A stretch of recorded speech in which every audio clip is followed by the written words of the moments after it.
Let's speak to one man who loves a shed. It's the world freebasing champion, Max Hurd. It's not freebasing. Sorry, it's Max Hurd, the base jumper. Yeah, that's right. Sorry, Max. My bad. How are you? I'm well, yourself? I'm great, fella. You been jumping out of any buildings or anything recently?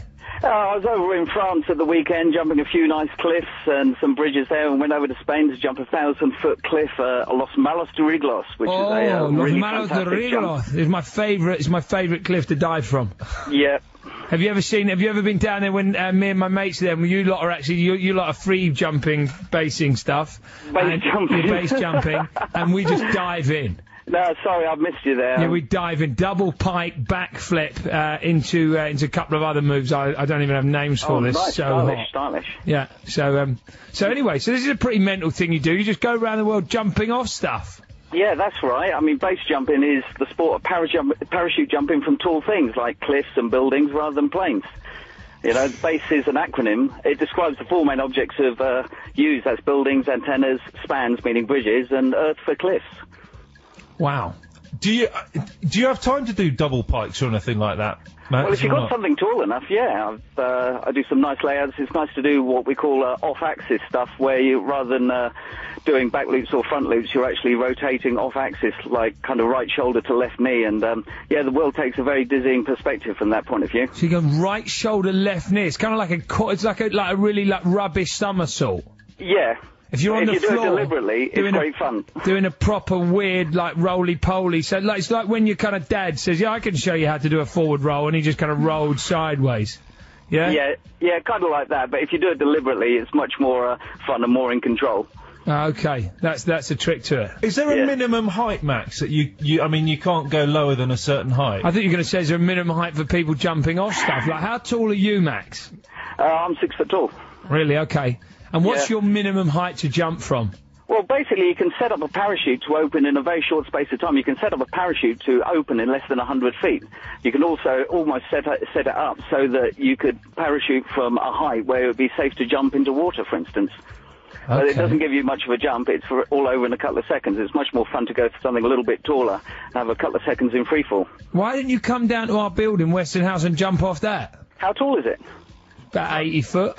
I think that's a little bit on the low side, unless you've got a big swimming pool to land in. I thought you liked living on the edge, Max.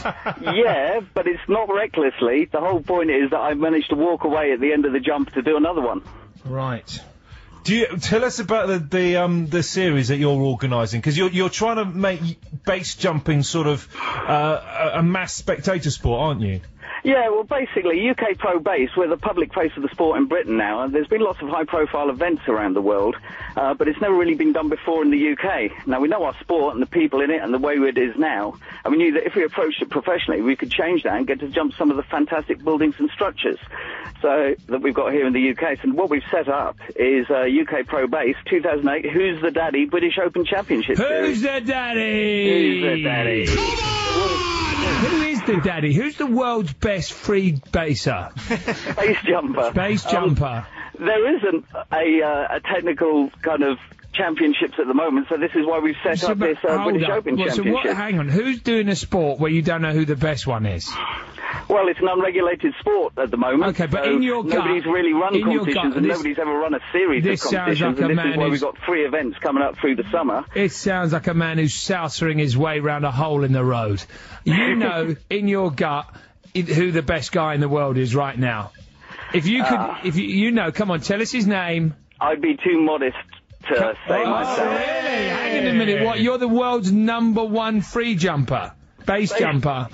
Well, at the end of this series, we should be able to find out who the best one is. Really? Is there anybody who's giving you a run for your money? Well, we'll see when the competition starts. Well, you've got your partner in crime, Dave, haven't you? So, I mean, is there a bit of healthy competition between the two of you?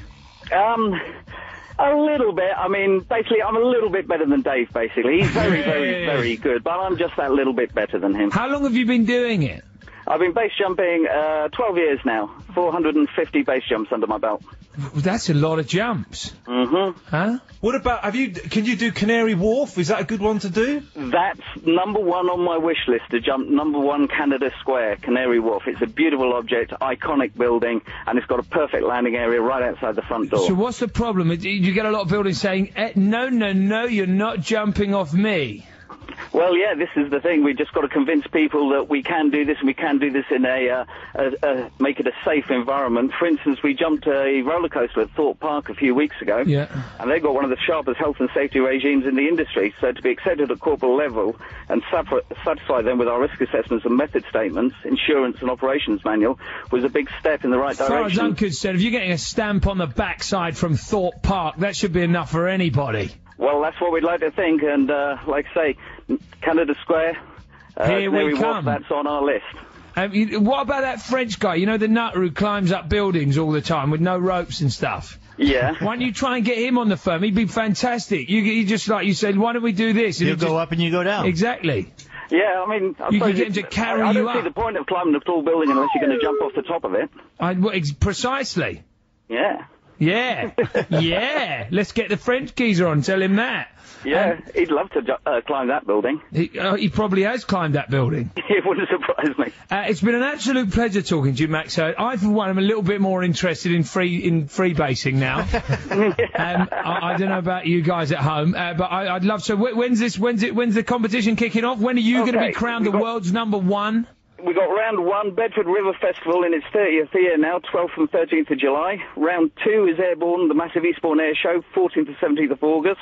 Those two rounds would be jumping from a monster 300-foot high crane. Oof. And the third and final round is the Ecotricity Visitor Centre, which is a big wind turbine in Swaffham in Norfolk, 27th and 28th of September. Fantastic. I'll be there with bells on. Max, absolute pleasure talking to you. I'm afraid